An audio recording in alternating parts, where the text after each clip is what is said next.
What's up, everybody? Please drop your city and state in the chat. Let me know where you're coming from. Let us know. Let us know. Okay. Hey, this is your girl Erica from the Classy Climb blog, coming to you on a Freedom Friday. That's what we used to call the Fridays. And this one is a nice little, I put a little PowerPoint together for y'all. This one's called Social Darwinism. The rise of Yuppies Reaganomics, crazy parallels between 1980s economy and 2023. Okay. Now, many people are going to say, oh no, she's talking about Reagan. Oh no, she's going Republican. I'm not. This is just pointing out the clear distinctions between what's going on right now when everybody's like the sky's falling, it's an everything bubble, it's a real estate bubble, it's a this bubble, when I can really show you on data and paper it's not. Commercial real estate for sure, there's a few spots in our economy that are going to be really hit hard, but I keep telling y'all, like, the history repeats itself, because we're really, next year's going to be like 1982, right? Now you're gonna say, "Whoa, what a minute," because 1984 was Reagan Bush, and let me break it out a little bit for y'all. Here we go. Because see, the other day I was listening to somebody, and I ain't gonna lie to y'all, I don't listen to a lot of people in our space. I listen to a lot of, I just go find random people talking about stock market or the economy, or I try to get away from, like, hot button people. I try to get where people are kind of boring, and sometimes I might fall asleep on their conversation. You dig what I'm saying? I like those videos. I know it sounds boring, but I like Homestead. I like, okay, where are people doing? Where's the pulse moving? Okay, where's dairy? Where's meat? Where's commodities? Like if you saw my list of what I like and check off, you'd be bored. Every once in a while, I'll make appearances on, like, Heavily Flawed, Super Sly, and some of the people's channels. Just like I come in for just a joke, like a 20-minute joke, and then I'm gone, right? Because I can't spend my afternoon. The more you focus on the silly, the greater it will become in your life. Just gonna say it that way. The more you go every week, every day, I need some fun, silly. Before you look up and know it, 90% of what you're watching is just silly all the time. You have to train your brain and train your body to watch some boring stuff and to read. Like the other day, I had really bad, like, I drank too much caffeine or something. I drank a caffeine early, and then I had some tea at lunch, and I didn't realize it had caffeine in it too, right? I thought it was like a decaffeinated tea. And I was so jittery. I was like, what did I used to do to calm down? Well, I soaked my feet in some magnesium, and then I read a book. Right? It was like, how do you calm your body and mind down? Oh yeah, read a book. And these are things, techniques we don't really, this is something they used to teach us as kids. Oh, you just go soak your feet, some Epsom salt, some magnesium, go read a book, go sit still for a little bit, turn off all the TV. And it made me think of, like, the conversation I want to have with you guys. But anyway, let me go on to here. Thank you for dropping your city and state in the chat. Let me go ahead and share this PowerPoint. Let me go ahead and pull it up. And I'm going to be referencing to a couple news articles, but mostly we're going to be doing some of this PowerPoint here. If I can actually get the PowerPoint up. Okay, good gracious. Okay. Oops, I didn't mean to do that. Get out of there. Let me see how I get out of there. Okay, share the screen. There's 55 people here. Hit the like button if you could. That'd be great. Bam, here we go. Y'all should be seeing this big old PowerPoint screen on the screen. I should be smaller to the left of the screen. If I'm not, let me know. Okay. All right. Are you ready? Professor Erica putting her hat on. Okay. So, hey, the new Yuppies. How the aspirational class expresses its status in an age of inequality. Okay. You already know where we're going with this. Brace yourself. Brace yourself. Again, exactly. We talking about rent too high, milk, meat prices are higher than Snoop Dogg weed. That's all the buzz on social media, because it's now in your face. Now, I heard, like, Diamond Dave, several people, like, I watch a lot of people who do really great think pieces, and he was saying how your parents didn't like you asking for stuff because it was a reminder they ain't have it. And that's 100. I know so many people who are trying to, as I speak right now, they're trying to spend no money while their kids 0 to 5 years old, like, no sports, no nothing, no buy, no toys, no nothing. And I'm looking at them and I'm like, that's good. That's good. You're on a pause of spending. But what happens when they're 8, 9, 10, 11, 12, and you start talking about sports and road trips and museums and other stuff? At some point, the kids cost money. I don't care how, like, minimalist you want to do it. At some point, the children cost money. And so I'm watching it on all levels, right? High and low. And I'll keep going on this. Let me see here. Okay, next slide. Now let me clarify yuppies. Yuppies are easiest to clarify from the Gordon Gecko. Greed is good, young, upwardly mobile, urban person trying to live in the city and make more money. But we're in a contradiction for young. Like if you guys notice on Pinterest and a lot of places, it's called the old money aesthetic. And it cracks me up every time because I'm like, oh God, these people, what I mean? They're just dressing like, my friend jokes and says they dress like their parents dress. And I go, yeah, because that's what yuppies do, right? So anyway, I remember somebody called me a yuppie and I just was like kind of semi proud. I was like, well, thank you. Well, thank you. Your girls try. Very bougie. Like all the black people all of a sudden want to be bougie and soft living. See, when you were growing up, being bougie, soft living from the suburbs, ugh, you ain't black. But now all these same black people realize they left out in the cold. Unless they get some soft living, some bougie in their life, be able to walk into different rooms. And hear me out. I mean, are you able to put on clothes and go into different rooms, right? People say code switching is a thing. Baby, you ain't code switching with pink hair, nails, 6-inch nails, talking crazy, a big booty, a BBL. You're not code switching. You're not going in all the rooms, right? Even Kim Kardashian had to take the butt plants out, right? Even some of these women you see in Hollywood are coming to Texas and Nashville and going places where startups are at, right? So they can have access to who? Yuppies, right? Hollywood ain't built for everybody. So anyway, I'm gonna keep on going. Let me just and some of these from the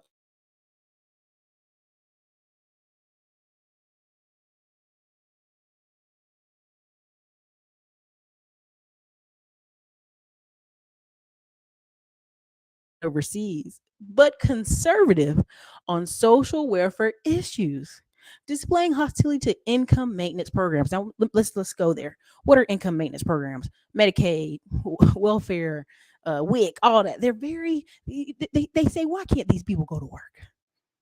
I'm all for taking care of the children, but why can't these people go to work? These are yuppies. These are yuppies, right? Like we're very like there was several articles talking about, and it was like the book is called The Decline of White America. Pat Buchanan, one of Pat Buchanan's last books or whatever. And it was interesting because it was like there was this rise up of white people who were in middle management, who were married, living on certain parts of the inner city, and they were very different than the white people that were basically what Pat Buchanan was calling poor white trash, not getting married, having babies, living wild craziness.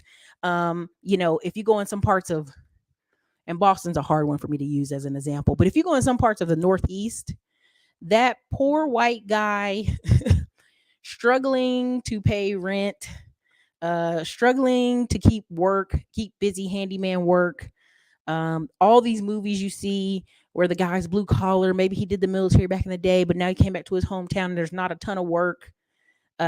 Those people are very much opposed to the yuppie because they're like, oh, everybody isn't born with a silver spoon. Everybody's not a blue blood. See, they're used to using the word blue blood. Right. And so in my comment section, somebody said, oh, I love you, Erica, but you're so out of touch. And I go, no, I'm out of touch because you're poor. And everybody is poor. And everybody you've ever interacted with is poor. And you don't know there's a whole nother side of living. And somebody's gonna be like, damn, Erica, that's harsh. That's harsh, but it's true. Everybody else come on YouTube to lie to y'all. I don't have to lie to you, right? I can literally post up videos from 2-3 years ago, and what I said is true. Now here's an example. I'll bring it down to you guys a little bit. Bring it down out of the clouds a little bit. Beyonce and Drake released albums. Was it 2 years ago? Was it almost a year and a half ago? Somebody clarify for me. Drake and Beyonce released albums, and people were like, oh, this is trash. This is horrible. What is this crap? And you know what it was? If you're too far ahead out of the curve, you're crazy. You're a crazy person. You're insane. You're a crazy person. But if you're just a little bit ahead of the curve, you're eccentric. You're unique. You're really thinking ahead, right? You're smart, right? So what happened is Drake and Beyonce released these albums, which if you pay attention to the demographics of who has money in this country, who's buying things, they do a lot of overseas tours. Where was the money at? Afro beats. Afro beats and the kind of what do you call that? It's like a jazz bump. It's like a what's the word I'm looking for? It's the beat that they played in a lot of their songs. But basically, long story short, people were like, "What is this crap?" See, people wanted them to go back and do more 90s, more early 2000s music because they're stuck in a rut. Beyonce is not stuck in a rut. Now, you see, Beyonce came out there and dropped that album. Y'all talk bad about her, and guess what? She still sold out her concert. There you go. Come on, come on. There you go. There, you feel me? Right? Kanye dropped the 808, and it was, oh, this is terrible. It's terrible.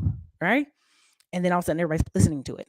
Right? Because if you get too far ahead of the curve, you're a crazy person. Oh, you're crazy. This is trash. 2 years later, you're a genius. Lo-fi, yeah, lo-fi took over, and everybody was like, What is this crap?" Again, so when I'm on this channel and I'm talking about stuff 18 months out, 24 months out, oh, Erica, you're crazy, you're out of touch, you're ludicrous. I'm literally just reading data. A. Marie, remember A. Marie came out? And everybody was like, "Oh my God, this is amazing." A. Marie was half black, half Asian, and she had been in Europe modeling. All that music we were hearing was coming out of a cross between Europe, and I think the producer was out of Louisiana. So it was this cross. And everybody was like, "Oh, what is this?" And then she took off. And then every sudden, J Lo, Beyonce, everybody copied her after that, right? Because she was just ahead of the curve, and she gets the credit, right? When they go back and look at stuff like, "Oh, A. Marie really brought this out." She didn't get all the money, but she got the credit, right? So when I do these shows, I listen to you guys, I take some feedback, but overall, I'm doing straight numbers, straight charts, straight data, and where the forecast is going. And this is why I was like, I'm gonna break it down in here, but I'm just telling you, you get called crazy, you get called all kinds of stuff. When I started talking about tech 4 years ago, oh, Erica, here you go. Everybody can't do coding. 2 years later, now everybody's talking about tech. Tech Tuesday. All the black people. Black is the new tech, right? But I've been doing this stuff for a long time. That's why I'm not. I mean, I get in my feelings sometimes, but most of the time I know I'm like I'm right.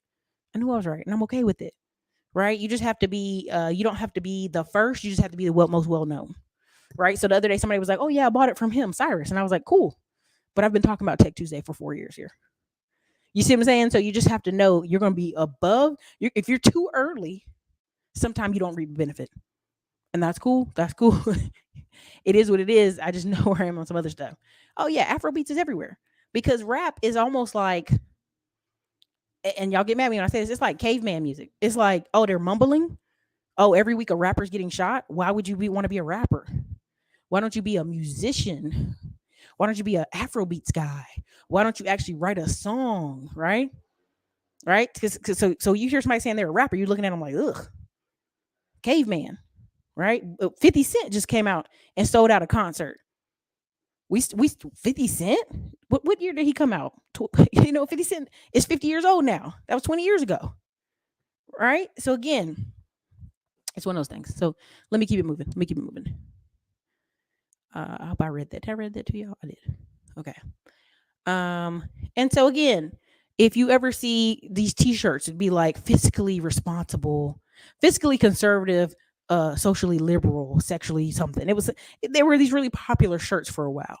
And so when people saw hipsters, they were like, ugh, hipsters.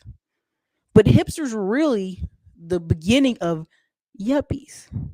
Right? They had money, they were moving to the most urban cities, they were just early, right? So everybody's got the beard, the glasses, they're all snowboarding, they're all traveling to the same places, and people are like, "Oh, hipsters, you guys aren't original." It didn't matter. These people were forming what yuppies. So yuppies now, and I gave you the contradiction. Let me see if I read it. I read both. I read both of it. Okay. Anyway, yuppies now are business owners, and I don't mean the frat bro start a business, dude. Let's drive Lambos. Not that guy. Not that guy. Business owner, more like chill small business bro, right? Frat bro that's got odors, that's got kids and stuff. He's chill now. Upwardly mobile, Greek life, And I just put Greek life, but I could mean, 100 black men of Austin, 100 black men of Houston, 100 black men of, like, all the urban leagues, right? There's a gala for the urban league. I had to tell my boo the other day, we got to get ready for the urban league gala, right? We got to get ready for these golf classics. We got to get ready for these events, right? And you tell the average person, hey, we're going to pay $250 to be in this golf classic. Ugh, I'm not paying money. It's going to charity. I don't care. Not knowing every single person there is a business owner. And if you guys talk to enough people, you will do what? Exchange business with each other. Okay, so I just put Greek life as an overarching, because there is some hood Greek life. Don't get it twisted. There's some hood Greek life. There's some ultimate driving hood life, but Greek life. But at the other end of it, as you see with a lot of the white girl sororities, it's competitive, right? Because when I was in the sorority I was in, and I'm gonna keep it quiet, I don't talk about it for various reasons. You have to, at these dances, be partnered off with somebody from the fraternity. It's always almost equal numbers, almost always. Like when they have a recruitment class, they'll go, hey, our recruitment class is 100. Oh, our recruitment class is 98. Well, that's a problem, y'all. What's going on? Oh, don't worry. We got a lot of alumni guys coming back in town for the dance. You guys will have enough people for matches. That's a real thing. That's a real thing. And that is why and again, my friend who he pledged a white fraternity, I'm just going to say Delta Chi, and not Delta Chi, I didn't mean to say it that way, but anyway, long story short, he has a magazine comes to his house every month. And it literally it names off, and it'll be a picture, and it'll be like, hey, this fraternity brother opened up a business in Nashville. If you're ever in Nashville, go here. This fraternity brother did this, or this fraternity brother has this startup, or this fraternity brother does it. And it's basically like an advertisement for their fraternity brothers that they've never even met across the whole United States. Why are they doing that? They moving that money around. They moving their money from their groups around. Right? If you got 500,000 dudes watching a magazine, and maybe let's say just 100 of them go, yeah, let's support that particular fraternity brother. That changes that guy's business. You dig what I'm saying? Same thing. The Alphas had a bank for a long time. I know I was bringing up the AKAs having a bank. Is it the AKAs or the Deltas? Somebody correct me. But the Alphas did have a bank. You guys are correct. The Alphas did have a bank for a long time. When I went to East Carolina, the several of the black fraternities were all hooking each other's up with jobs at Wachovia and Wells Fargo. All of them. Up and down the East Coast. I remember this guy was in North Carolina. He was from Greenville. He was from nowhere town. They said, man, the only place we can send you, man, is Florida. That's the only job we got open. He was like, I'll take it. Because they were green lighting each other into the door. So when people sit here and try to talk crazy about college isn't worth it, these people aren't worth it, who joins a fraternity to buy friends? I hear all this stuff. That is the cries of the poor. That is the cry of the poor. That is the cry of the person who realizes, I don't want to play the game. So I'm never going to be in those rooms because I don't want to play the game. Cool. Then be quiet about it. You dig what I'm saying? It's very simple. Okay. Management jobs, white collar jobs. The yuppies are not just white, Rose. Yuppies are a ideology. Yuppies are a financial part of the class. Yuppies are classism. See, everybody thinks everything is race. It's classism. There are black people, if you come in the room with them right now, they would not even look at you. And I'm not even trying to be funny. I've been in parts of Maryland where there are black people who will look at you up and down and turn their head and not even speak to you. And I think Xanax Clutch, if he's in here or if he comes in here at some point, he'll tell you there are parts of Maryland where it is suburbia gated and non-gated. There are parts of Washington, D.C. where there are black people that you will never speak to. They are in a realm and a world that you are not a part of. So yes, yuppies are not just white. So anyway, keep on moving. Management jobs, white collar, more kids than the average USA. And part of why I say there are black people like that, our families used to be a very wealthy family in our region, and it lost his money. And so now we're back on the going up. There was an older guy. He was older than me, maybe 4 years. Was he going to be a judge in North Carolina or Raleigh? Long of the story short, we were on a family vacation. And I tell y'all how we were about 30 people deep on the cruise boats. And then his 10 or 15 people in his family were on the cruise boat. And they kept trying to get us to eat dinner together. And I'm like, oh, please, not that nerdy brother. I don't want to be around that nerdy brother. Please don't put me by him. They're like, you go over there. You speak to him right now. You go over there and speak to him right now. And I was like, I don't want to. Please don't make me. I don't want to be around him. I just want to get drunk on the cruise boat. To my family's dismay, like this girl's embarrassing us, right?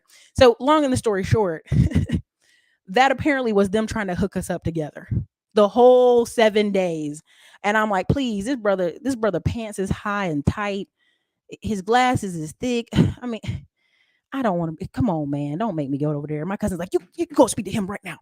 And they kept making us sit together. It was awkward, right? But he was 4 years older than me, but he was still quite shy. Very nice man. Very nice man. He ended up working inside of the representative house in North Carolina. You know what I'm saying? I'm just gonna be honest. Super great guy though. Super great guy. No disrespect. And I remember I was fussing with my cousins, and we were in this close proximity. And my aunts looked over at me like, "You guys are embarrassing us." You ever see that?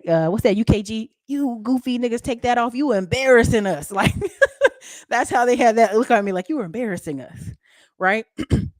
And so years later, another black family in our town ended up getting him married off to this girl, and he lives well, big old house, living well, doing great. At the end of the day, his family, he has 4 kids now with that girl, and that girl, I mean, that girl the same age. She hitting them late. She getting them out late. And it is what it is. And that was a missed opportunity for me. That was what it was. He kind of grew into his face a little bit. He grew into his face a little bit. But he had a big head. But anyway, so long and story short, Jewish, evangelical, and Muslim. Why did I put that there? The people that are more entrenched into those religion groups, when they survey them, they're pretty much the only people in the United States who are having a ton of kids. They're going in parts of Dearborn, Michigan, Detroit. They're seeing a lot of the Muslim families are having 4 to 6 kids. The Somali people they brought over having 4 to 6 kids, higher than the national average. The Jewish community, New York was trying to like hold them down during the pandemic, and they were like, "We'll do what we want," and they did. They really did. And so they on average have 5 to 6 kids. The evangelicals, which I think the to me when I was reading the data, they got a little lazy because some of these people were clearly Catholics in New Jersey and Catholics in Boston and Catholics in some of them were Italians. And so I'm like, I feel like they were mixing some of the Christian groups together, but that's a whole nother conversation in the data.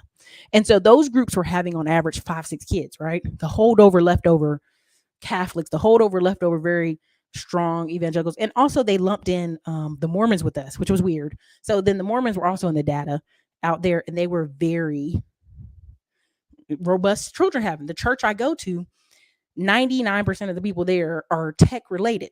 They're somehow in tech, whether they're black, white, or Asian. We have a ton of Asian kids and everything. I go to 2 different churches for networking and for religious reasons, right? And so, long story short, almost every woman there had 4 kids. And they would joke. We would joke about when we would do the Sunday where they go pray over the children. And so they would bring up, it'd be women with 3 kids. They're like, well, we missed the last one. So they got a 2-year-old on the ground. They holding 2 little babies. I mean, it was crazy. It was like every 6th Sunday we did that. And I'd be like, good gracious. And they'd be joking about the what's in the water. But it was money. It was money. Let's keep it a buck. Your husband's making 180 in Austin. This is before Austin got expensive, right? Your husband's making 250 in Austin. I remember there was a guy in our dating group, and he was 5'3". I was like, oh, this poor little guy. Cute as can be. Just no muscle, no nothing. He was just from up north.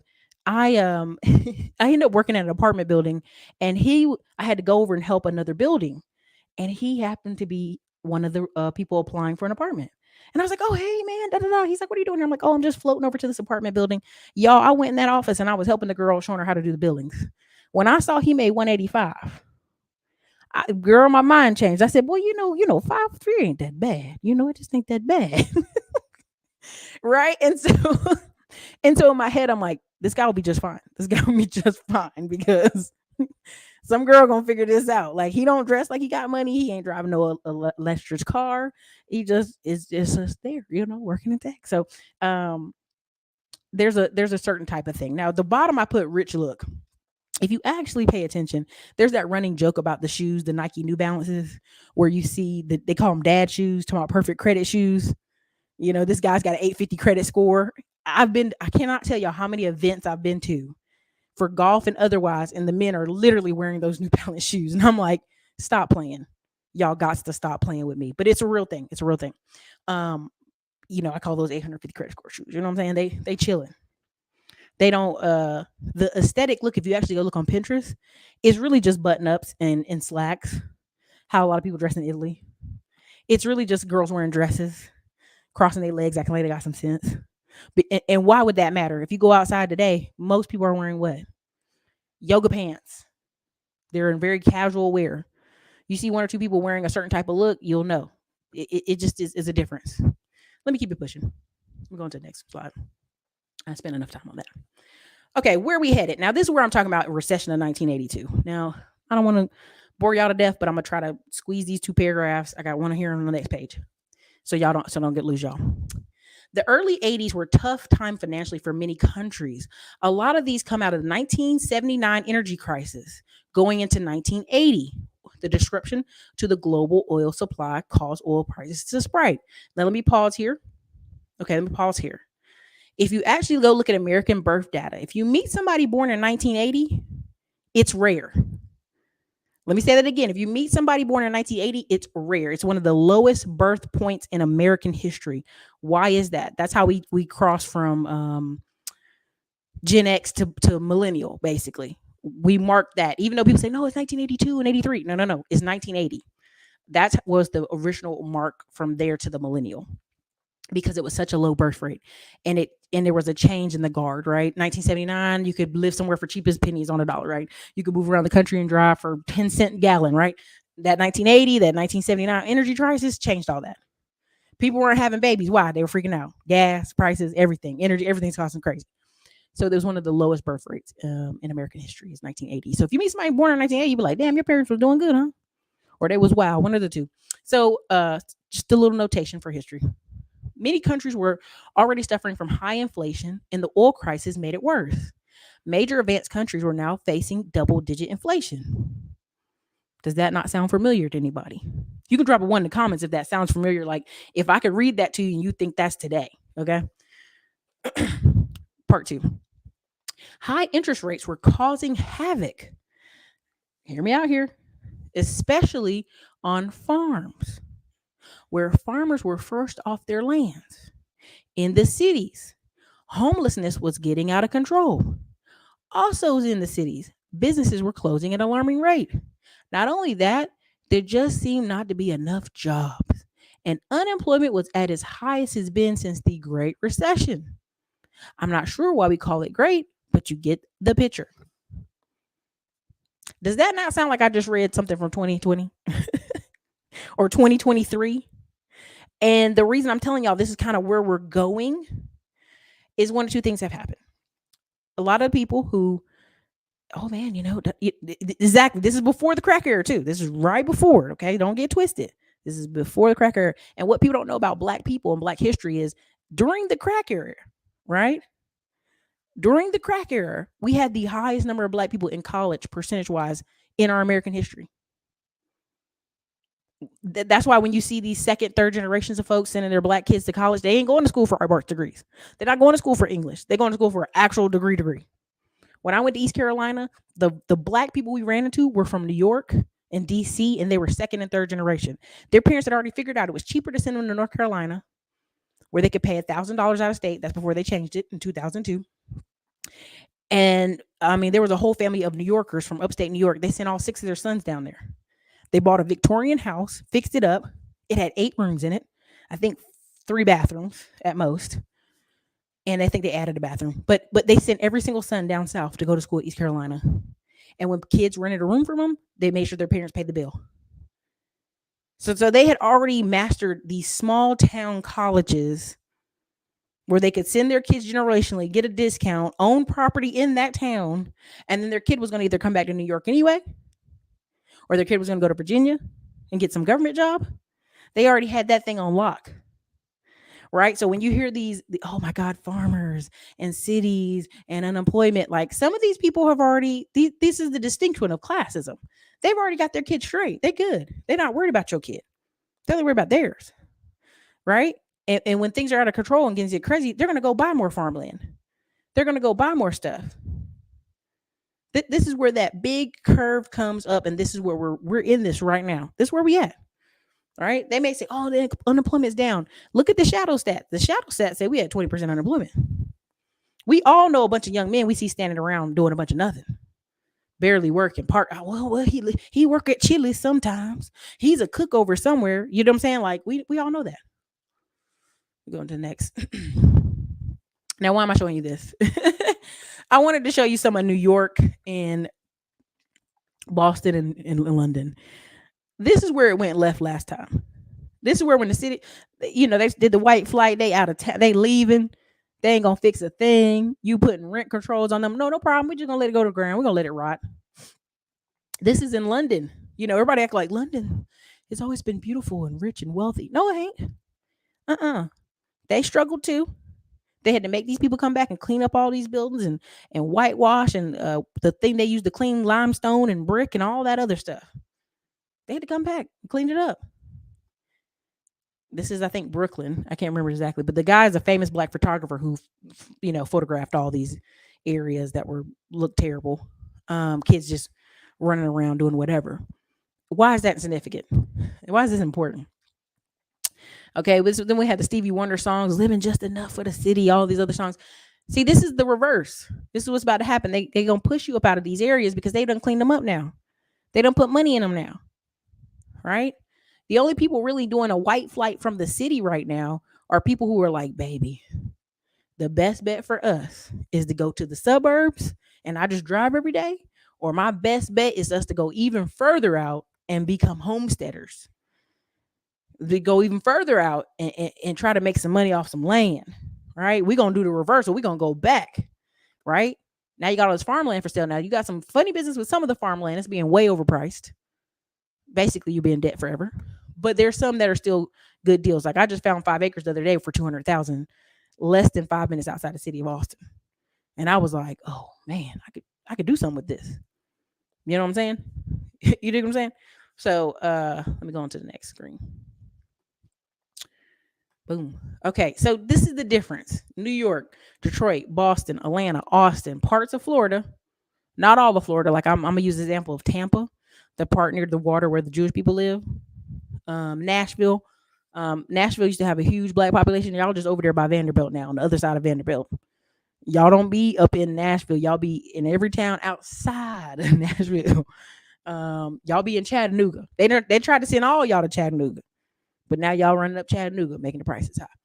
So the difference is this time in the cities, those same people that we would consider yuppies, those same people we consider urban professionals, they see investment opportunities in those cities, right? They bought up the hood, as we say. They bought up the hood and they live downtown. Right here in Austin, you walk over Martin Luther King Street, there is no black people. You go to Dallas and Deep Elm, there is no black people living on Martin Luther King or Malcolm X Street. It is all white people. And sometimes if you're over there, they act like, what you doing over here? Which is hilarious to me. I'm like, baby, if you don't stop looking at me crazy while we on Malcolm X Street, if you don't fix your face. But yeah, Deep Elm has that vibe sometimes. You be down there like, how y'all in somebody else's neighborhood acting like this? Because they invest in it. Now I was in now I don't know if y'all ever heard of El Paso, Texas. It's basically Mexico. I mean, I'm just gonna lie to you. It's basically Mexico. And there was a speaker at the Texas Affordable Housing. And he has a vision for the city. Him and his brother done racked up $1 billion from the government building affordable housing. Now, he wanted to build this other project in El Paso. Y'all can look up who I'm talking about. It's not hard to find him. And he talking on the microphone in this room of 800 people. You know what he said? Yeah, these people were complaining about their tax dollars and they didn't want stuff in their neighborhood, affordable housing in their neighborhood. I pay more property tax than all of them. So really, I own that school. I own that neighborhood. I own that city. And everybody laughed awkwardly. I'm looking over at my boo thing and I said, baby, did you hear what this man just said? I'm looking at the white person to the left of us. I'm like, did anybody just hear what he just said? He don't care what you think. This ain't your city. This his city. He put the money into it. He write the government contract. Him and his brother are building up the city. So what they care about is what goes, not what you want, what they want. And I want y'all to understand it. Every one of these cities, that is the mentality. Atlanta, Midtown. I remember this woman was telling me, her husband had died and she was sad. And I said, oh, that's so terrible. She said, I don't want to be in this big old house. I'm going to go ahead and I want to move downtown. And she said, but Midtown's crazy prices now. First thing in my head, I'm thinking to this lady like, You're a black person who owns a house. Even if you outside of Atlanta, you own a house. Yes, your husband died. You like to downsize to an apartment, but that's your wealth token. like if Atlanta gets any more expensive, you really won't be able to live near downtown. And it was one of those moments where you're listening to her and you're realizing she's frustrated at she called around and couldn't believe it was $2,000. She's like, I have a whole house. And my mortgage ain't even like I think she said like 1,300. And I'm like, I mean, it is what it is. And so these parts of Florida, especially at Tampa, when I drove on that side of town, I was at I drove to this particular neighborhood right on Tampa by the water. It was all like a very Jewish neighborhood over there. They had the Jewish deli, they had this other thing, and then they had this restaurant that's a high end restaurant. And I was like, wait a minute, what side of town am I on? Because in my mind, I'm thinking Tampa from the 80s, 90s, where people were basically talking real dirty about Tampa. You know what I mean? But don't worry, these people need to be near water. They need to control at least a portion of these downtown areas. You're not going to live there. That's the difference this time. This ain't the 80s where they just gonna let it all run down to the ground. They coming in, buying it, and fixing it. There's a guy in Chicago. He has a YouTube channel that has like 5 million subscribers. He basically bought an old warehouse building in Chicago and basically halfway gutted it, but basically turned it into like multiple level building of housing. And upstairs, he's gonna have a patio and all this stuff. And at first, I thought this is crazy. Like this, I wouldn't. Why would you buy this big old warehouse? It looks amazing now. I mean, just the YouTube money I know he racking up from this thing is amazing. And that's what they see. They don't see, oh, empty warehouses. They see potential lofts. They see differences. Why? Because they are at an income level where they can come in and the spillover of their monthly income allows them to have a little bit more leeway, runway for vision, right? Just a little bit. Because, sometimes people say money don't matter. I just want to chill at my house. But chilling at your house, what are you crafting ideals? Are you being creative? Are you thinking of lots of things? If not, that's just you chilling. So the hippie versus yuppie split. Here's where we get the cross and the fight and the. I don't know if you guys ever seen a show called Big Sky. It's located in Montana. Or you ever seen the show Virgin River? It's supposed to be Northern California, but it's filmed mostly in Canada. Also Yellowstone, right? You have this ideal living hits reality, right? So 5 to 10 acres, you can live this reduced cost living, this 1 to 2 hours outside of most major cities. And like this woman posted this thing and I think I shared it on my Instagram. And everybody's in the comments like, well, everybody can't live 4 hours away from a city. Everybody can't live. She's like, y'all, I'm 1 hour from a major city. I'm literally right on my husband still go work in the city. What are y'all talking about? And this showed me again, most people don't drive out the city. Most people don't drive 45 minutes. Most people don't even have enough gas money to do a road trip. Most people hit Florida, right? They do the Houston, Atlanta, Vegas, Miami, Houston, Atlanta, Vegas. That's it. You know how many black people I would talk to and I talk about road trips? They're like, you drive from Texas to North Carolina. You drive through Birmingham. You drive through Louisiana. Like they be in full fear mode, which I know historically in our country, we've had our severe issues with us driving. But if you will see people, grown adults with full fear in their eyes. I remember talking to this black man. He's like, yeah, I drive to North Carolina all the time. I said, well, baby, it's only $200 ticket. I said, I got tired of driving, so I just pay my little $200 ticket, or I pay $115 to get back to my hometown. He's like, yeah, but when I get there, nobody got an extra car. I'm like, get a rental car.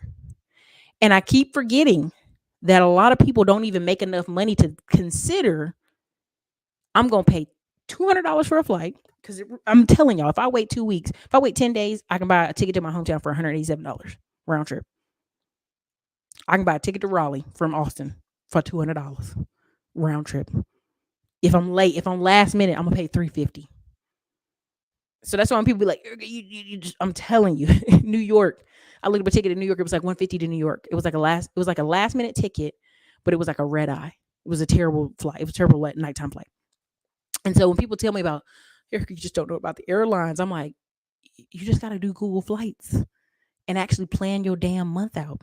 Plan your life out. What are you talking about? Plan your life. That's what that part of plan is. And so you have people who don't drive.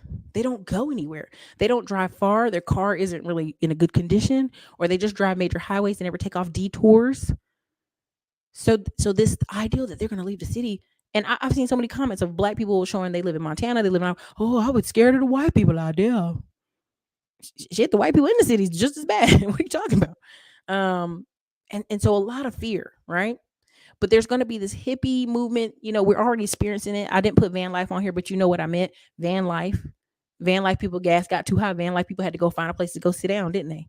In my neighborhood right now, there's 4 vans that are those vans that, long distance travel where people hooked them up inside.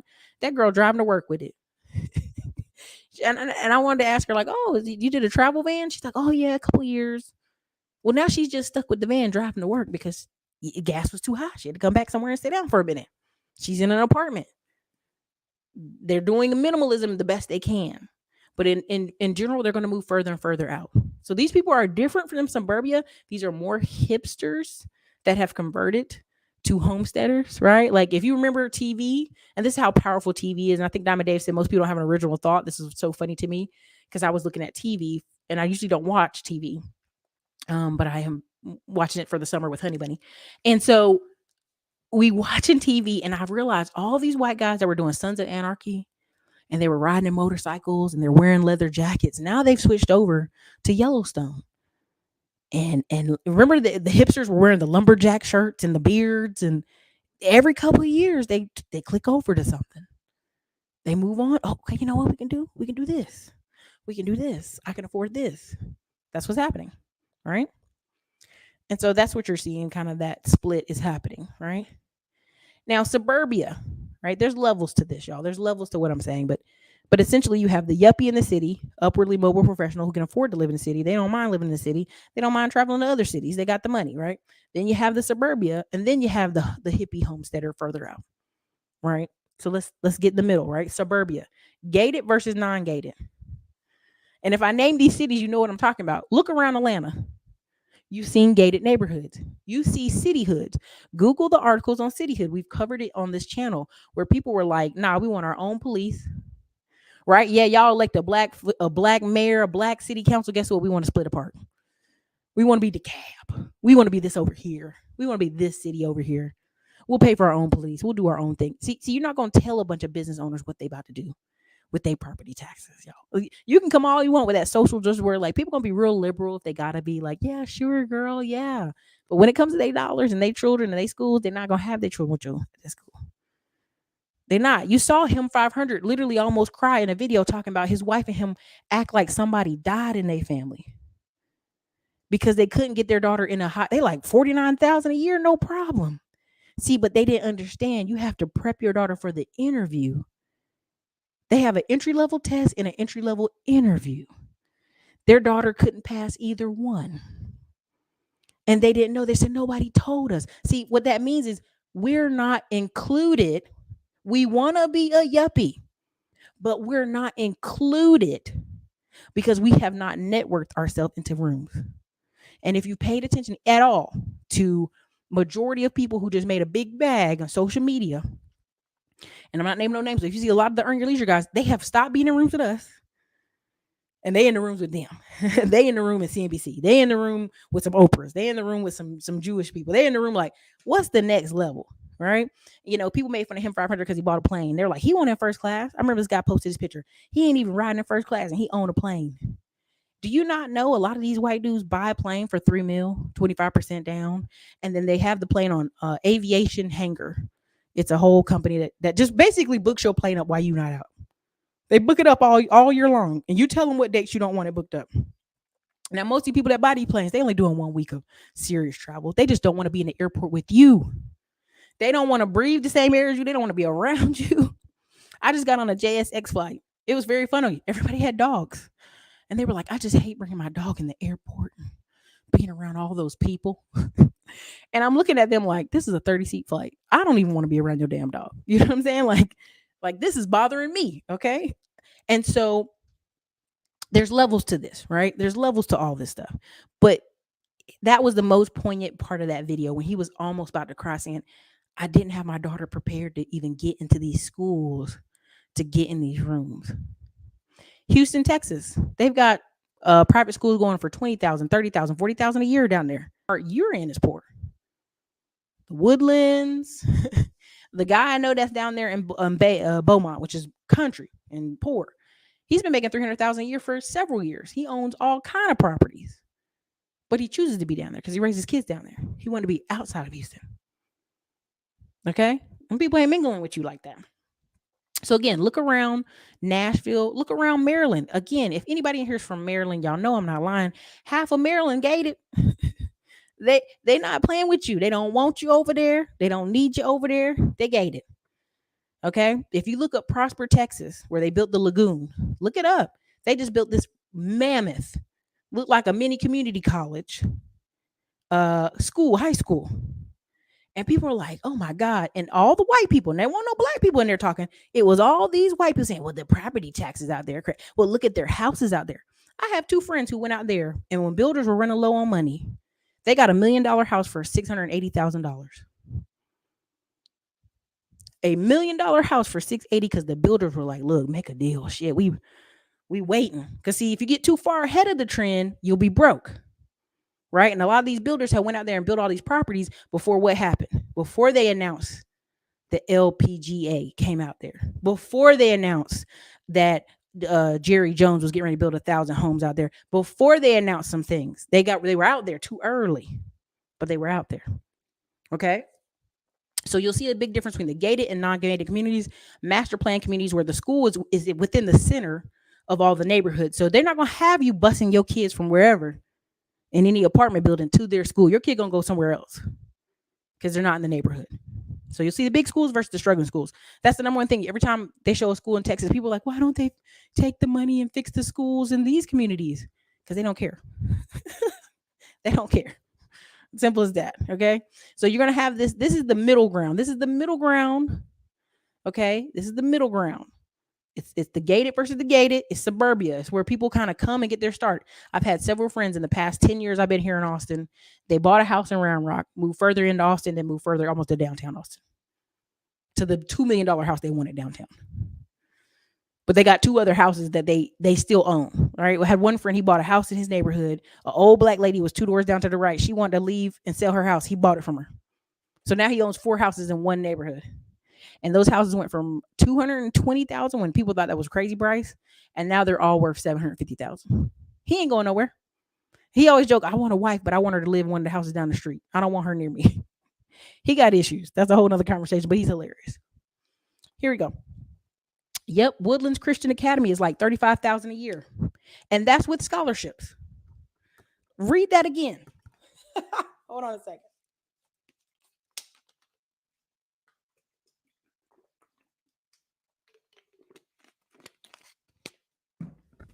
Woodlands Christian Academy is $35,000 a year, and that's with scholarships and discounts. There you go. So the more you know. Okay, the more you know. Let me keep on going so I can wrap this up. And hit a 1 if you like the conversation. If you don't, it's all good. Let me know. Oil and gas and natural resources.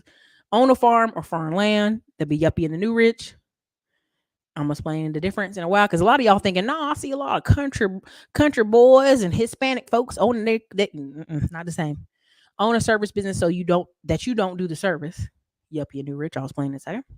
Invest in oil and gas directly, stocks or remote work. These will be signature markers of the Yuppie, of the New Rich, of the location independent.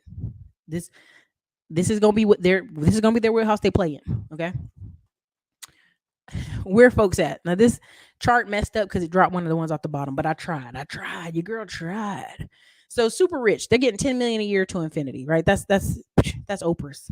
You know, Oprah bought 800 acres in Maui. Her house was unburned. Several of the millionaires somehow bought houses all in Maui, and their houses are unburned. Very interesting. Very interesting. Oprah also put a rock wall up, so when it rains and floods in this one part of Maui, it don't flood her land, just everybody else's land.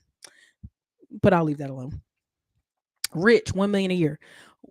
I want y'all to let go of this thought about $1 million and 6 figures. I want y'all to let it go. And here's why. If you work, my friend is two of the friends I know, one's an eye doctor and one is a dentist. And they own their own practice and they have people work underneath them. When the first 2 years, they worked like by themselves, right? They did all the work. They got the building, they leased it up, they put all the girls to work. They made $250 with their eyes closed, right? Then they added two other doctors underneath them, two eye doctors underneath them, two dentists underneath them. You can do the math, but long story short, those practices been made over $1 million a year. Lots of deductions. The problem is, even when I got my taxes done a little bit ago, they were like, "Hey, this is what it looks like with extreme write-offs. Looks like you made 20,000." I said, "That's crazy. How did y'all write off?" They just everything they could find, they wrote it off, right? Well, then they put it back.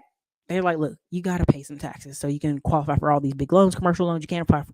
So they put it all the way back. Tax bill went back up to 50,000. Other tax bill went up to 70,000. It is what it is. It's a part of the game, right? We're playing a game till we get to what the loans we want.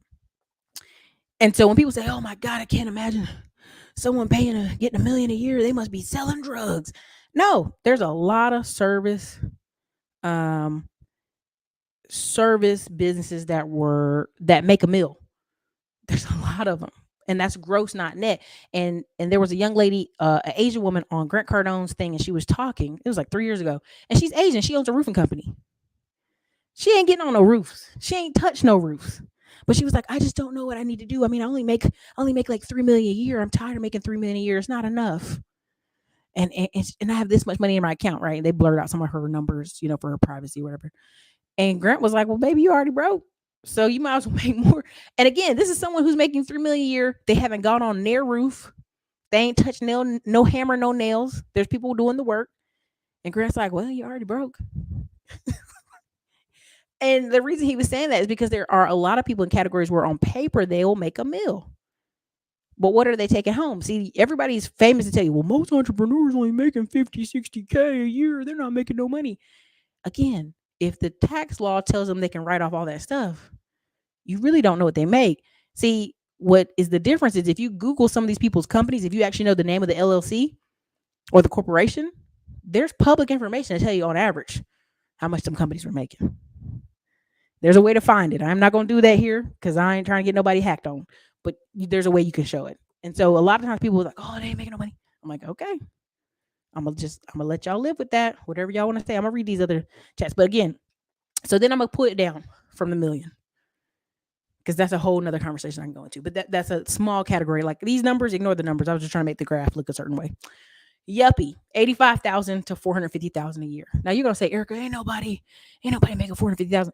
Two married people, two married doctors. There's a girl on Instagram, famous Instagram, amazing, love it. She's a dermatologist where they work on the skin.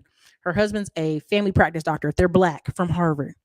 They've been together like Harvard, the first year of medical school. They got together and she ain't let that brother go. She having a baby every year. She done had 6 girls in a row. I said, well, the last baby died, but she had 5 girls. I'm like, God, no, she making sure he ain't going nowhere. Sir, you are here. You are Huxtable and you're staying here. They have a great Instagram. I love following them.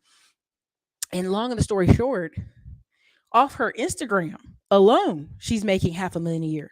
Sponsorships, mommy blog stuff. They sending it to her. She got people who work the Instagram. She ain't even doing it because she does what? She's a damn doctor. She's a dermatologist. She's working all day. Her husband's working all day. Right. And so you would see them take vacations. They would pick up. They left from Boston when they did internships and then they moved to Miami. Right. Because that's where the money is. Medical doctors. Then they went to Laura Scott. Bam. Look at y'all. I love that y'all see what I'm looking.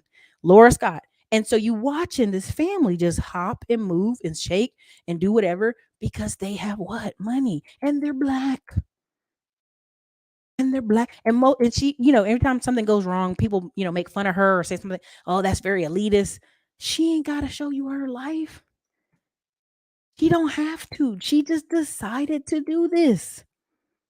And I know why she did. When you start making that money off some of these Instagram and these different, and then people start sending you them bags on bags on bags of monies. I know why she does it. And it brings traffic to her dermatology office. Simple as that. Okay. Now she marks herself as in at San Diego and as LA because see, they were in Miami, then they were and I'll show you their page in a second. But I just want to show you these people exist. These people exist. They just ain't out here playing with y'all. They not hanging with y'all. They've been making bags for years at this point. Bags on bags. So not only do they have a business that's paying them $1 million, all right? Okay, they got the business paying them $1 million. Then they're gonna have what? They got this Instagram paying them $1 million. Okay, come on, man. This is crazy when people try to sit here and argue about these business owners ain't making no money. Okay, man, the ones you know. Once you get them systems in there, she ain't handling her Instagram. She's sending that mess to her assistants, and they make that Instagram look like what it looked like. Keep it busy, keep it moving. Okay, so yeah, Yuppie, 85,000 to 150,000. The two people I know that married each other, they both were nurses in the healthcare field. They traveled nurse during the pandemic to the point where they couldn't do it because they said mentally it was just too much of a toll on them. But they traveled pandemic nurses during the pandemic. They made 400,000 as nurses, husband and wife, and they took a year off. And I was in a bed. I was like, "What y'all about to do? Travel for the year?" They're like, "Well, we invested in a few different projects, but we're gonna take time off. The COVID was so. I mean, I just can't mentally take it anymore. I need a break." And I was like, "Okay, man, I understand. They good. You and your husband get a year up where y'all getting 400K, and y'all had housing paid for because it was the pandemic. Y'all just got to navigate that money a little bit. It's not crazy to think these people, once they start making high incomes or they get a couple years in a row of a lick, they good. They good. So again, let me keep it moving. Middle class, or what they call in America middle class, because to me, and the numbers we put out, middle class is if you can sell everything you got and you got $250,000 cash. That's why when everybody come online and be like, "My wife left me and I'm homeless." Well, how'd that happen? Well, we were living in an apartment together and I had a car and she had a car. Well, see, already. Come on, man. Come on. That don't even add up. Most married couples, when they're young or they ain't got that many years on their belt, they don't got no house. They just got cars in themselves. So if you got divorced and you homeless, sir, y'all was already on the edge. Like I'm talking about the edge. Okay, that Lady Gaga song, "Living on the Edge with You." Okay, and so that 30K to 75K is gonna have multiple people living in the house, same house, multiple people working to squeeze and be in that suburbia. That's what that's gonna be. Working poor is 18,000 to 30,000. Okay, that I didn't believe. I was like, who's out here making that? The bus drivers in Louisiana in a particular parish just made the news. They striked. Bus drivers. Kids stood outside, which this is why it's dangerous. The kids stood outside for 2 to 3 hours. The school said, "Listen, we can't have 5 to 11-year-old children just standing outside because the bus drivers want to strike. This is dangerous. Child predators, child traffickers."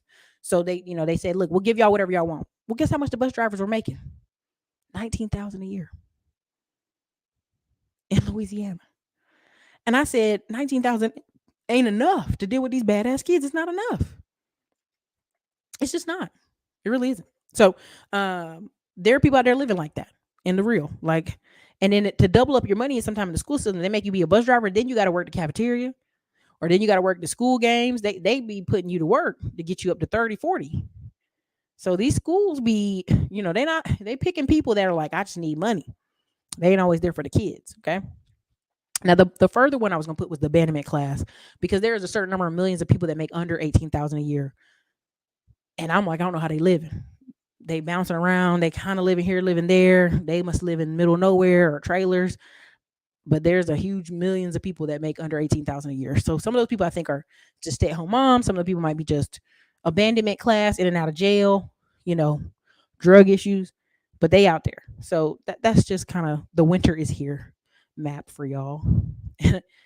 So I hope that wasn't that depressing. I know this show can be a little tough sometimes. All right, next one. All right, high paying jobs. What separates these groups? What separates people? High paying jobs, management, skills, healthcare. The goal is 100K to 450K with a spouse. Now, some people say, Erica, that's just, you don't even need all that money. Y'all can live on love. Y'all can live on ramen noodles and $20,000 a year with love.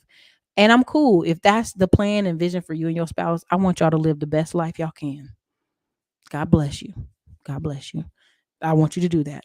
But if you actually work together, you can move mountains and your wife can be home or whatever. Like I used to get on the phones with people and I'd be shocked. The couple would be in their own little lanes. Well, I make this and he makes that. And I'm like, are y'all stupid? Together, y'all make 180. Y'all could be done. Y'all could pay this house off. Y'all could do so many things. Y'all could live off one income. Y'all could do so many things. But the lack of teamwork and compatibility in some of those phone calls scared the shit out of me. I'd be like, I can't believe y'all acting like this. But again, you got to make sure the person's on the same ideal as you. If not, it gets rough. So again, the goal, and the reason I tell y'all this is I hired a young man, and I keep telling the story, but I got to keep telling it. He was 36, almost 37. It was his first time making 50K in his whole life. And I mean, I had him working like crazy. He was like, oh, what else am I supposed to do? He didn't even know all the stuff he's supposed to do. I'm like, it's in your job description. This is what you do all day. These are your tasks. Like I had to go over it like a couple different times. Even somebody in his office was going over with him, which is going to lead me to one of my future slides to explain the way I should have did it. But anyway, that's okay, I'm gonna keep it there. Keep it moving. What to do with excess income? Now people hear that and be like, I ain't got no excess. You gotta work on a budget, work on a plan, figure it out. So again, this is just a chart, the way I play with it. Ignore it in general, but 401k, HSA, you drop some there, then you go down. Dividend stock, 10 to 15% returns. Nothing. I don't care what they say. Just do the blue chip. Just do the. And we can go deeper in that in the Wealth Wednesdays. I did a whole video on my response to Budget Dog, which I think is a good. I think he does good, but I'll go on that in a different level. CDs at banks right now. There was a lady talking about a insurance agent was trying to sell her an annuity for 5%. And she was talking on the radio, on the Sunday radio. She was like, my bank is giving 5.8 right now, 5 year. Why am I give you an annuity that's locked up for 5 years at 5% when I can go to my bank and put it in this CD? And she had 100,000 she was moving. Put it in different months and times for 5.8%. And I can get that money whenever I want. It ain't locked up in an annuity. And the guy was like, I can't give you a good answer. But I'm telling you, these rates are going to come back down. And so while your bank's doing that, grab it. But it ain't going to be forever. Just a note. Peer to business lending. All these hard money lenders, all these people who are asset-based lenders, a lot of these funding partners you see, these are people. A lot of times these are people. The investment group, the Hua group I'm in, out of the 37 apartment buildings and mobile home parks they bought, I think we have 700 members. Out of 700 members, 628 are tech engineers, high paid medical people. The other 80 are business owners. So out of 700 people, 628 are high paid tech people and medical. So you know what I'm saying? They lend. I'll just go that way. Anyway, long story short, real estate, again, some people are gonna be like, this girl put a post up and people are so mad with her. She's a black lady out of Philly. She's like, I don't got no 401k, so I buy land in the place of it. So she bought a bunch of $25,000 lots in Philly. And outside of Philly, I think one or two are in Germantown and these other places. And she's like, I just sat on them. Now they're worth X amount of dollars, but now I'm also going to build a house on it and I keep it or sell it. It's a real estate can be a no-brainer at times, because sometimes people put 20 grand down for a house, and then by the time you add up the rents for the year, they got 18,000 in rents. They got a high return of their initial money invested, and then they're going to get 18,000 every year after that, right? So a lot of times people don't understand when they say, "Oh, you can get 20 to 30% returns on real estate. This must be a scam. This must be a lies." And I'm like, no, that's why BlackRock and them are all doing it. You can get that high returns on your money, but most people are going to teach you and train you. You only should expect 4%, just 5%, 4%. Why would I expect 4 or 5% when the average company, if I study them long enough, is getting 20 to 30% returns? Why would I do that? So just something to think on. All right, service business. I'm gonna go through this quickly. Sorry. Middleman to million service business. Just the way I was describing. You basically have the owner who put the money in. They have a manager. They'll get an office. That manager basically runs the place. He's putting in data. He's on top of the workers' backs. You get about 2 workers, young people that are trainable, or you put them in several conferences a year. I go to so many conferences. I'll know immediately who's the manager. It's some 50-year-old white dude. And the 2 younger guys are like, one's a young Hispanic guy, one's a young white guy, barely 25. And I can tell what I already know. I already know the setup. Oh, I'm like, is the owner here? Oh, no, but I'm the manager. What you need? The manager basically runs that place, right? Owner comes in, checks the money, makes sure things good. There are several businesses. I know y'all heard Malik yesterday talking about extermination business. He has a pest control business. You can have one guy, one service truck, 2 guys, and you get close to 1.5 million a year. You chop off a lot of the numbers and the data. You'll make about anywhere from 5,000 a month per employee off them, 5 to 8 grand. So this is why you see companies that'll have about 10, 15 employees and they don't get any bigger. They don't need to. They don't want to hire more managers. They don't want to get to a break point. They're just chilling at that number. And we'll talk more in the Middleman to Millions. Like I'd have a live training a little bit later in November, I think, or October. But if you want to ask me any of these questions at the Atlanta meetup, ask me there too. Rentals office. This is the office side. This is not the home side. Office, peer space. They still do well in parts of Atlanta, and parts of places. Why? Because people don't like people to come in their homes. Two, you have so many people living in apartments. They need event space to have an event. Office space. So many people tried to work from home and they realized they didn't have the structure or the kind of mentality or the quietness to work from home. So they end up paying, like, people are paying a little $100 to $500 a month to have a lot of these desk spots. People are also paying for like just the office, $1,000 a month. They chalk it up to the game. Podcast services, all of it. You name it, it still is working because a lot of people don't live in homes anymore. And if they do live in a home, it's not big enough, or the backyard's not big enough, or something's not big enough for them to do their event. So let's keep that moving. Rentals home, 1 to 10 rentals, mix of residential, small hotel, bed and breakfast, cabin areas. When I drove upper New York, there was a by Lake Placid where they have the Olympics.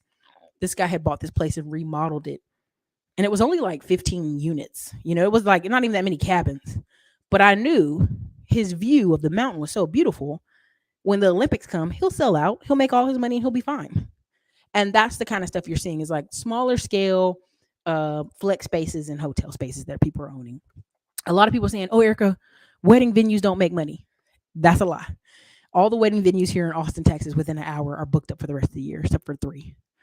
Uh, my friend is getting ready to open up one down the street from University of Arkansas, Fayetteville. All the wedding venues there are booked up for the rest of the year. These college kids that y'all keep acting like don't exist, they do get married and they go on about their day. These people have elopement parties, right? Where they didn't have a big wedding, but they had an elopement, so they have like a party there.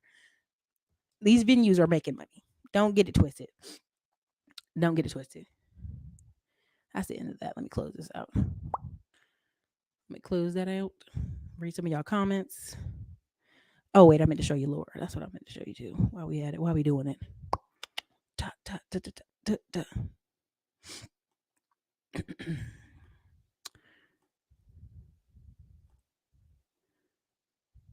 Let me go here. Okay. This is the woman I was just talking about with 172,000 followers, 3,000 posts. Mama 5. San Diego plus LA. They've moved over. Co-founder of Scott and Co Skin. So now she has a skin product. Okay. You see here, this is her husband from Harvard. You know what I mean? There you go. They talk about, if you want to learn about them, they exist. Yeah. There are people that exist like this. Okay. You go on through her page, you can look up for yourself. She done made a skincare line. You don't think these mamas is buying these skincare lines from a lady who's a dermatologist and has a husband and has a life and looks so happy? Come on, man. Come on now. They living good. They travel good. They live good.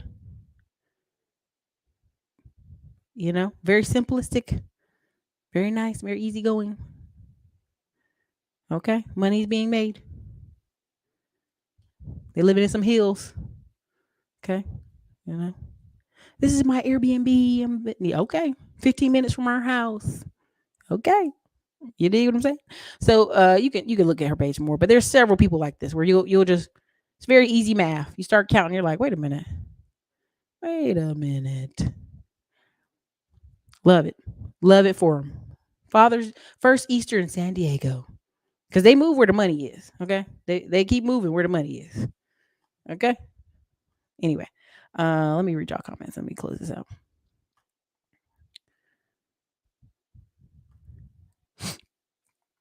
Okay, you said Navy Federal had 5%, but they just lowered it. They sure did. I keep telling y'all.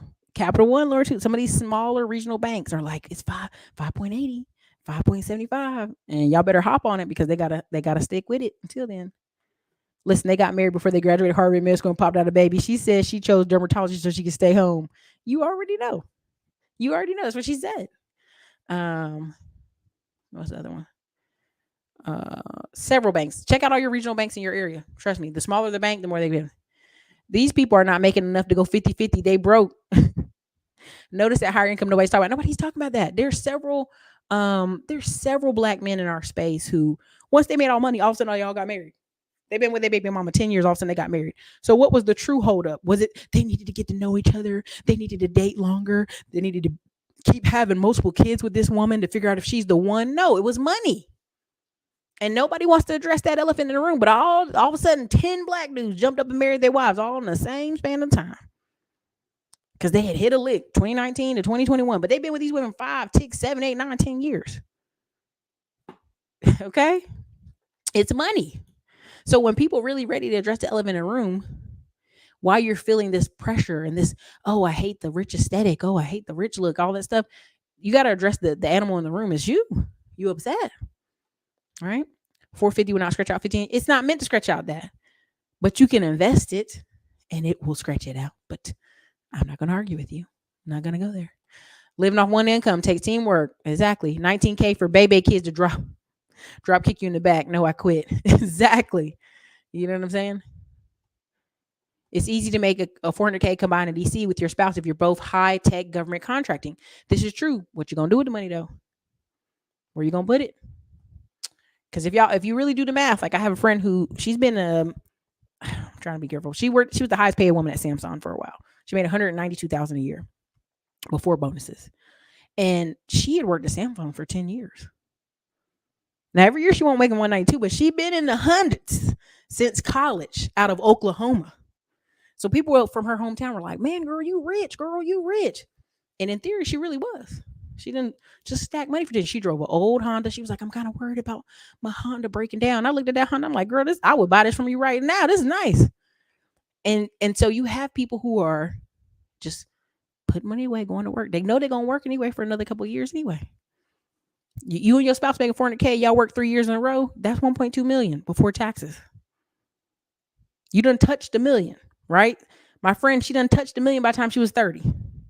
You coming out of college, working a 30K job, it's going to take you 20 years to touch $1 million or 15, whatever. But you talking about two different things. That's why when people argue with me about the level of money they're getting paid, that's the only factor that y'all can really change. See, the real pushback is, can I fit in those rooms? Can I wear those clothes? Can I talk appropriately at work? Can I get in there? Some of you can't. That's where it comes from. My friend makes and sells printer cartridges. Whoo, yeah, that's that money. Brother of mine, a friend of mine and her brother runs a dad's small AC company with 2 maintenance techs and 1 install guy pulling over 1.5 million. Yeah. They make that gross. Now, what comes in the break points of business if they want to make more than that? People don't talk about that. Thank you for the 199 super chat. Eric, could you believe United States of Broke URL was still available last night? When you talked about it. Hey, it's not now. And the YouTube channel.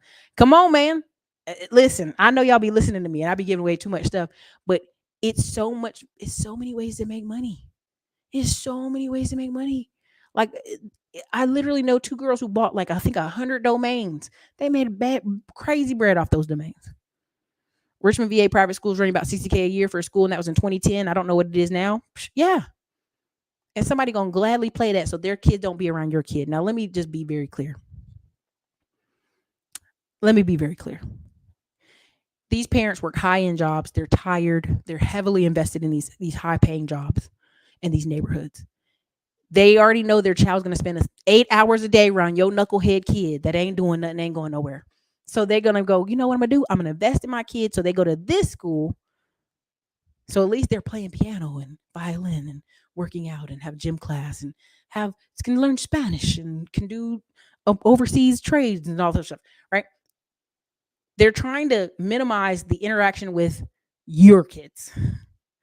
Your kids that ain't going nowhere, your kids that you ain't made no plans for, your kids that you crying about school supplies every year. They want to get their kids away from those kids at all costs. At all costs. Because eventually those kids in high school and college marry each other. I was sitting at a coffee shop today off 620, which 620 in Austin is where the money resides, okay? I'm over there and this guy and girl, they look 18, but they just graduated college. They're both engineers. The guy's talking to him. He's like, he's like, what do y'all want to do? He's like, well, we were engineers, but we really wish we could teach school. And the guy looked at him, he said, well, y'all can teach school after y'all retire. Go get the money. That's basically what he told him. Go get the money. And it was almost like the boy was trying to convince the girl, like, oh man, you really like Austin? Because he got his job first here. Hers isn't up yet.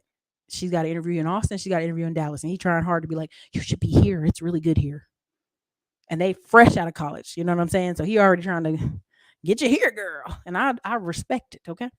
Um, but yeah, the old man that was sitting beside him was like, oh, he was basically ear hustling their conversation and told him, get the money. You can be a teacher later. If you want to teach it when you retire, you can do it then. Let me see. Yeah, PG County ain't playing with y'all.